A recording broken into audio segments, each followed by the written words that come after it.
اللہ تعالیٰ بندوں کو آزماتا ہے، پرکھ کرتا ہے، امتحان لیتا ہے، طرح طرح کی نعمتوں سے اسے مالا مال کرتا ہے، کاروبار وسیع ہو جاتا ہے، اس کے لیے دولت کے انبار لگ جاتے ہیں، دنیاوی مال و اسباب اس کے لیے جمع ہو جاتا ہے، منصب ملتا ہے، عہدہ ملتا ہے، اقتدار ملتا ہے، شان و شوکت ملتی ہے، لوگوں کے دلوں میں اس کا گھر بنتا ہے، تو اس کے ذہن میں یہ بات آتی ہے کہ میرے رب نے مجھے جو عزت دی ہے میں اس کا استحقاق رکھتا تھا، اور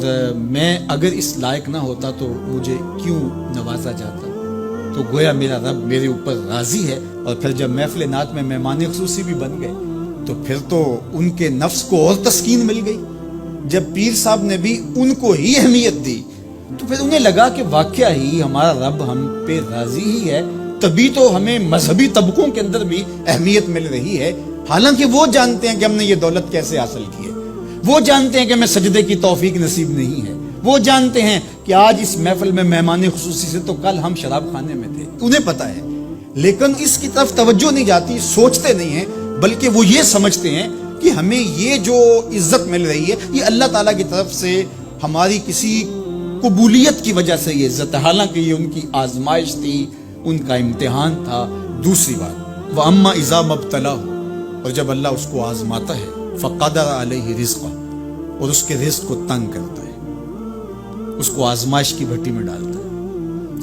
فَيَقُولُ رَبِّي أَهَانَنِ، تو پھر وہ چیخ اٹھتا ہے، میرے رب نے تو مجھے ذلیل کر کے رکھ دیا۔ بیماری آ جائے، ابتلا میں مبتلا ہو تو وہ کہتا ہے کہ میرا رب مجھ سے ناراض ہو گیا، تو یہ انسان کی کج فکری، ایسا نہیں ہے۔ کسی شخص کو دولت کا دیا جانا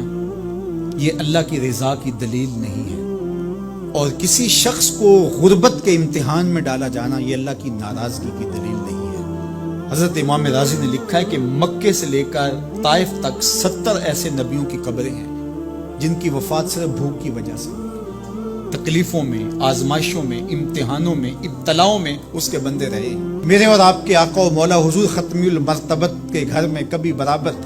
چولہا نہیں جلتا تھا، کبھی کھانے کے لیے کچھ میسر نہیں ہوتا تھا، پانی پی کے اور کھجور کھا کے گزارا ہوتا تھا، تو یہ تو کوئی دلیل نہیں ہے۔ اللہ کی رضا کی دلیل کیا ہے؟ نیکی کی توفیق مل جانا، اور اللہ کی ناراضگی کی دلیل کیا ہے؟ کسی شخص کا گناہ پہ دلیل ہو جانا۔ کوئی بندہ گناہ پہ دلیر ہے اور معصیت، نافرمانیاں، اللہ کے حکموں کو توڑنا اس کا مزاج ہے، تو سمجھو اللہ اس سے ناراض ہے۔ اور اگر کسی کو اللہ نے سجدے کی توفیق دی ہے، کسی کو اللہ نے اپنے راستے میں خلوص کے ساتھ خرچ کرنے کی توفیقات عطا کی، حلال حرام کی تمیز اس کو عطا کر دی گئی ہے، تو پھر سمجھ لو کہ اللہ اس پہ راضی ہے۔ باقی رہی بات کہ کسی کو دولت کا زیادہ دیا جانا، کسی کو کم دیا جانا، تو یہ آزمائش ہے۔ اب جو اہل ایمان ہیں، اللہ کے بندے ہیں، وہ کیا کرتے ہیں؟ جب دولت زیادہ ملتی ہے، اقتدار ملتا ہے، منصب ملتا ہے، تو صرف اللہ کے شکر کے دائرے میں آ جاتے ہیں، اور جب مصیبت آتی ہے، تکلیف آتی ہے، اذیتوں میں مبتلا ہوتے ہیں، تو پھر وہ یہ نہیں کہتے کہ ہمارے رب نے ہمیں ذلیل کر دیا، بلکہ وہ اس پہ صبر کرتے ہیں اور اللہ کے حضور دعائیں کرتے ہیں، التجائیں کرتے ہیں کہ مالک تو نے جو جس آزمائش میں ڈالا ہمیں پورا اترنے کی توفیق نصیب فرما، ہماری سفید پوشی کا بھرم نہ ٹوٹے، اور ہمیں اس مشکل وقت سے بچانا کہ جب ہماری یہ غربت ہمیں کفر تک لے جائے، اور جب ان کو دولت مندی دی جاتی ہے تو وہ ڈرتے ہیں کہ اللہ ایسا نہ ہو کہ یہ دولت ہمیں فرعون بنا دے،